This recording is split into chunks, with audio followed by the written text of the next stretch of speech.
Recently, I've gone a little off the deep end with my camera collection. I got a few go-to cameras, but it's gotten to the point where I kind of need to thin the herd. I did the math and I currently own 20 cameras. And I just actually bought another camera, so I'll show you that in a little bit. So what's my solution?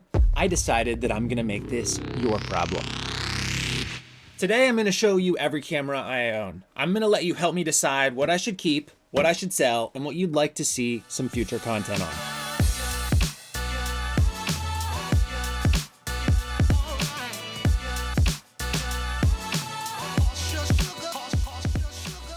I'm gonna present these cameras in groups to save time. So if there's a camera that you'd like to see more of on this channel, then speak up about it.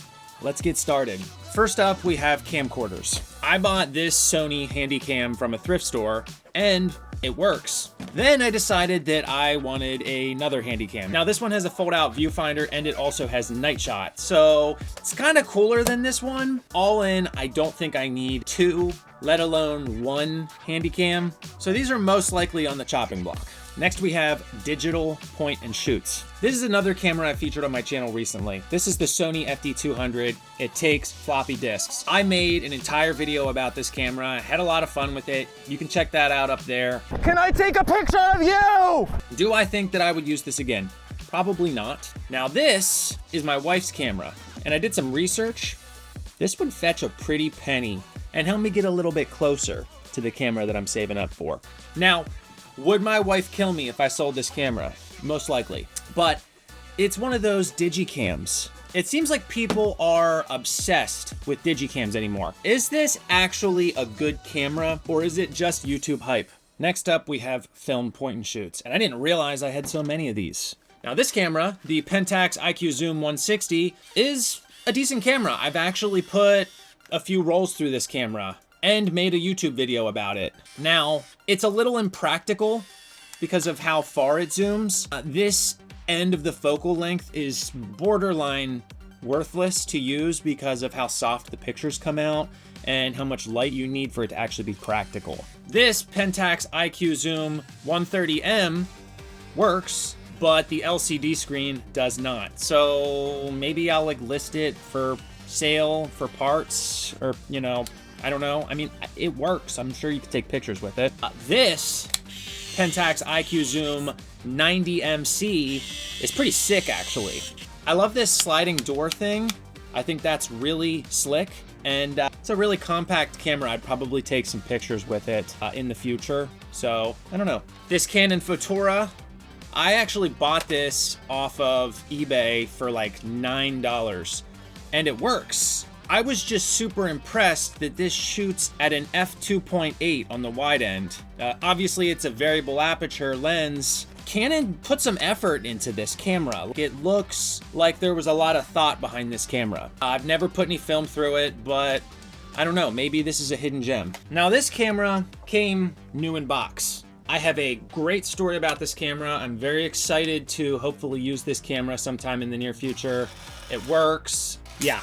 So you might see a video about this camera sometime soon. This camera is something I just so happen to hate. And nothing about this camera is good. This is the Nishika N8000. There are people on YouTube that will tell you this camera is sick, and it's not. So in the very near future, I might make a video about this camera talking about how much I hate it. And then I'm gonna list it on eBay for sale because people are paying upwards of $100 to almost $200 for this camera. Do not buy this camera unless it's from me. Next up, we have rangefinders. Now, there's nothing wrong with this camera. I just don't like it. It works mechanically, takes a picture, it's quiet. I guess the thing I don't like about it is it's really big and it's heavy, and when shooting with a rangefinder camera, I feel like size is an important factor. Like, you want a small rangefinder camera. So I don't know. I'm really weighing on your feedback with this specific camera. This is the Konica Auto S. I haven't shot any film through it yet. From what I read, the hexagon lenses are super sharp, so maybe it's cool. I don't know, but it's massive and the light meter doesn't work, which is not the end of the world. I bought this camera to replace this camera because this camera is the correct size to be a rangefinder, but it doesn't work. It won't wind film. The light meter's broken. It's missing the bezel around the rangefinder area. It's missing the battery door. There's a lot going on with this camera. I think I'm probably gonna sell it for parts unless you guys all tell me that this is like a great camera that I should pay hundreds of dollars to get serviced and potentially shoot pictures with. Next, let's talk about SLRs. This is the Konica FP1 program. This is actually the first film camera I ever bought and put film through. There's nothing wrong with the camera. It works flawlessly. The electronics function. The only thing about this camera is that it is an aperture priority camera only. Now, some people might like that. I do not. This is the Zenit E. Funny thing is, it was cheaper for me to buy this lens attached to this camera on eBay. So if you're shopping for a Helios 442, it might make sense for you just to search for Zenit camera because a lot of the lenses that were attached to these Zenit cameras are the Helios 442 and you might get it for a better price. So, you know, you heard it from here. Which brings me to the camera that built my love for film. This is the Canon AE-1. I love this camera. I have a roll of film in this camera right now. I've shot a few rolls with this and I have no complaints. This is the easiest camera to shoot with, has full manual settings and an aperture priority setting, which is great.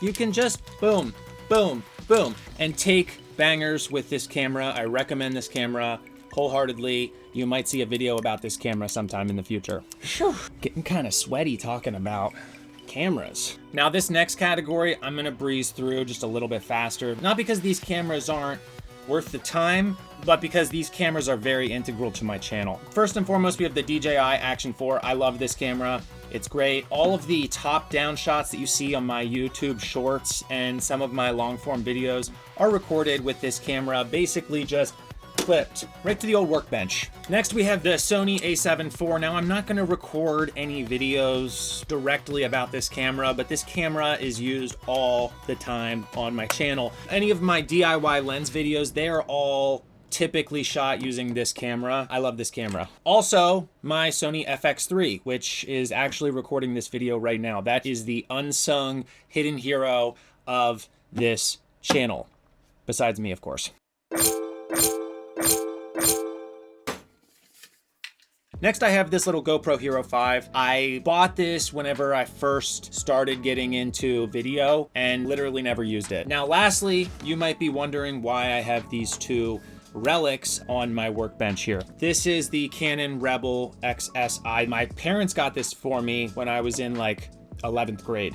So this is actually kind of a sentimental camera to me. I don't really know what to do with this camera. When I got reignited into photography, I upgraded to the Canon Rebel T3i. I have no sentimental connection to this camera, but you know, it was a stepping stone in the greater scheme of what I've ended up creating for myself. So this is worthless, but this is a very important camera to me and it's very sentimental to me, and maybe there's a video in the future for this camera specifically.